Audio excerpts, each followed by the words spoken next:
2 nights, 2 waves, over 1,200 drones, and by the time the second wave finished, Moscow didn't just get hit, its own capital went dark.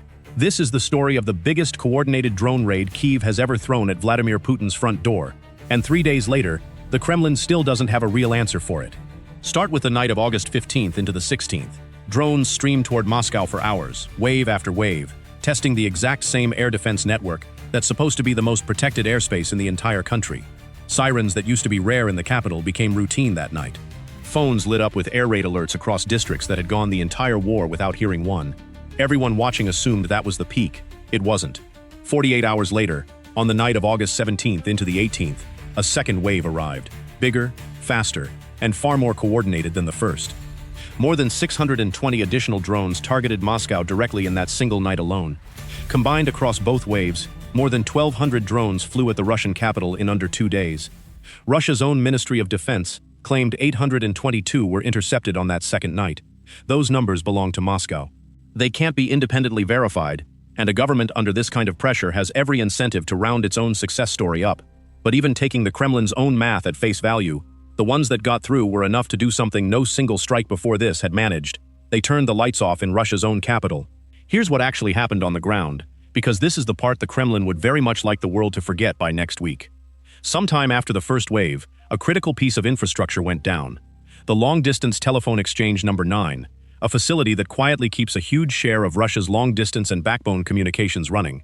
It went offline. And when infrastructure like that drops, it doesn't just kill a few phone lines, it cascades. Within hours, outage reports were surging across multiple Russian regions, not just Moscow. Internet dropouts, dead phone lines, businesses unable to process a basic card payment because the network authorizing it had quietly gone dark somewhere behind the scenes. Ordinary residents in Moscow's own business district described the strange sensation of a blackout that didn't even arrive during the attack itself. It hit the next morning after a loud pop was heard near a substation, with no drones left in the sky to blame it on directly. Around 10 people were reportedly trapped in an elevator at a theater, unable to get out without help, waiting in the dark for a fault they couldn't see and a cause nobody in the Kremlin was in a hurry to explain. For a government that has spent years insisting its digital and physical infrastructure is hardened, resilient, sanctions-proof, this was the exact opposite message, delivered in the most public way possible, at night, over its own capital, in front of millions of witnesses who suddenly couldn't call their own families, use a card machine, or trust that the elevator they stepped into would actually keep working. Now picture it from inside an actual Russian air defense post on the second night, because the numbers alone don't capture what a wave like this actually does to the people manning the guns. The first radar contacts come in staggered, not one at a time, but in flights of a dozen, then 20, then more, arriving from multiple bearings simultaneously so that no single battery can lock a clean pattern. A gunner burns through belt after belt of 30mm rounds, tracking targets that are cheap, slow, and so numerous that shooting down 90% of them still leaves a meaningful swarm behind. A radar operator watches contact after contact appear, merge, split, and multiply on a screen that was never built to track this many simultaneous low, slow, cheap targets at once. Somewhere around the third hour of sustained inbound traffic, fatigue stops being a metaphor and starts being an operational fact. Ammunition runs low, crews rotate exhausted, and every single decision, shoot, don't shoot, is this one real or a decoy, has to be made in seconds, over and over, for hours, with the knowledge that the one mistake anyone remembers is the one that gets through and makes the next morning's news. And that's really the story hiding underneath the headline number. It was never really about how many of the 1,200 drones actually detonated on a target. It was about forcing an entire national air defense network, protecting the single most important city in the country, to treat every single night for the rest of this war as a potential 1,200 drone night, with zero warning of which night will be the real one, and zero room left to relax. Sleep deprivation on this scale is its own kind of weapon, and it doesn't show up in any casualty count either. 2 consecutive nights of sirens means 2 consecutive nights where millions of Moscow residents either don't sleep at all or sleep badly, waiting for a sound they've learned to dread. Multiply that across every business that opens late the next morning because half its staff spent the night in a corridor instead of a bed, every parent trying to get a child to school after neither of them slept, every driver on the road running on adrenaline instead of rest. None of that appears in a Kremlin press release. All of it is real, and all of it compounds the moment a third wave arrives before anyone has actually recovered from the second. In response, Russian commanders reportedly began repositioning additional Pantsir batteries and mobile radar units toward the capital's northern and western approaches within days of the second wave. A scramble that itself tells its own story. You don't rush additional air defense assets toward a city you already consider secure. Reinforcing the ring around Moscow, publicly or not, is itself an admission that the existing coverage wasn't enough, and that whatever comes next has to be planned for as if it might be even larger than the 1,200 drones that just proved the point. Then there's the number that should worry Russia's finance ministry as much as its generals, $12 billion. That's the estimated damage to logistics hubs hit across this campaign, facilities that don't just move consumer goods, but form part of a dual-use supply chain that also keeps military logistics moving. Destroy a warehouse that only ships civilian cargo, and you've made a point. Destroy one that quietly also moves military-adjacent freight, spare parts, fuel, and equipment, and you've done something else entirely. You've forced Russia to either publicly admit which of its so-called civilian infrastructure is actually propping up the war effort, or quietly eat the cost and rebuild in silence. Either way, that's $12 billion that isn't rebuilding anything else. In a war economy that was already stretched thin before a single drone in this particular raid ever left the ground. Rewind further back and you can see exactly how we got here. This isn't the first time Moscow has been forced to answer for its own vulnerability. Back in June, Ukrainian drones tore into the Moscow oil refinery, a single Gazprom neft facility responsible for close to a third of the capital's own fuel supply. 5 fires at once, and flights in and out of the capital's airports canceled by the dozen as smoke and chaos spread across the schedule board. By July, the strikes had already reached a refinery deep in Siberia and an oil depot down in Rostov Oblast. 3 completely different regions, hit inside of 2 brutal months, each one testing exactly how far Russia's air defense umbrella actually stretches. What August 15th through 18th proved is that the umbrella doesn't stretch nearly far enough, and it definitely doesn't stretch 1,200 drones far. There's a reason Ukraine can even attempt a scale like this, and it isn't luck. Over the last 2 years, Kyiv has quietly built a domestic drone manufacturing base that didn't exist at anywhere near this scale before the war. Factories converted, production lines multiplied, engineers pulled in from every corner of the country to design cheap, mass-producible long-range airframes instead of depending purely on imported hardware. A 1,200 drone raid across 2 nights isn't something you improvise. It's only possible once you've solved a much harder problem first. Building these things fast enough, and cheaply enough, that losing hundreds of them in a single week barely dents next week's production run. Every wave that reaches Moscow's skyline is really just the visible tip of an industrial effort that's been grinding away, mostly unseen, for months. The West isn't sitting this one out either, even if it never shows up directly in the footage of a blacked-out telephone exchange. Ukraine's long-range strike campaign has been running alongside a steady drumbeat of intelligence sharing, targeting support, and political cover from allies who have their own reasons to see Russia's war economy strained rather than growing. None of that intelligence-sharing relationship is visible in a single frame of drone footage, but it's a large part of why a campaign like this can keep expanding in scale and coordination month over month, instead of running out of steam after the first headline-grabbing strike. Inside Ukraine, officials moved fast to make sure this raid didn't stay just a set of numbers in a defense ministry statement. Within a day, the strikes were already being framed publicly as proof of concept. Proof that a war Ukraine can't yet win with tanks and infantry alone. It can still win pieces of with mass-produced airframes that cost a fraction of what they force Russia to spend defending against them.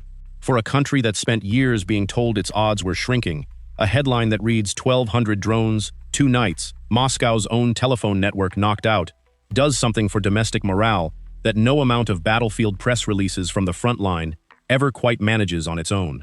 And underneath all of it sits a piece of math the Kremlin cannot make disappear no matter how many interceptors it fields. A modern surface-to-air missile can cost anywhere from tens of thousands of dollars to well over 100,000, depending on the system. A long-range attack drone, the kind flown by the hundreds in these waves, costs a tiny fraction of that to build.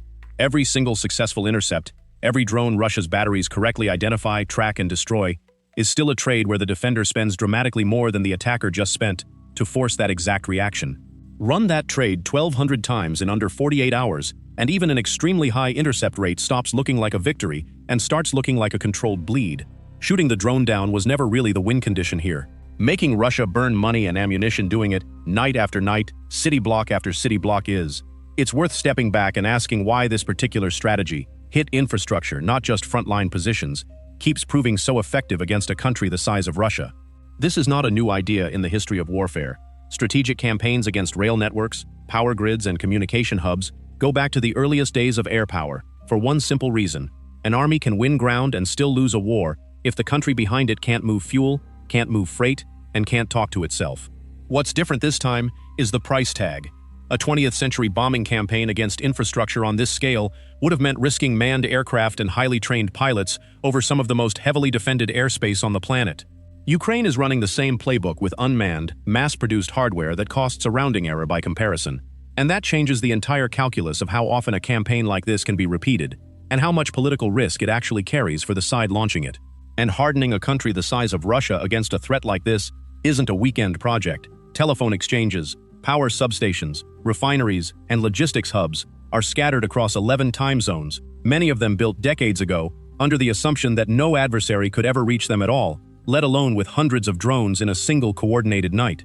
Retrofitting that kind of legacy infrastructure with meaningful defense, physical hardening, redundant backup systems, dedicated point defense batteries at every single site that matters, would cost a figure that dwarfs the $12 billion in damage from this raid alone, and it would take years, not weeks, all while the war itself keeps draining the same budget that would need to pay for it. Meanwhile, the diplomatic track that's supposed to end all of this hasn't moved an inch.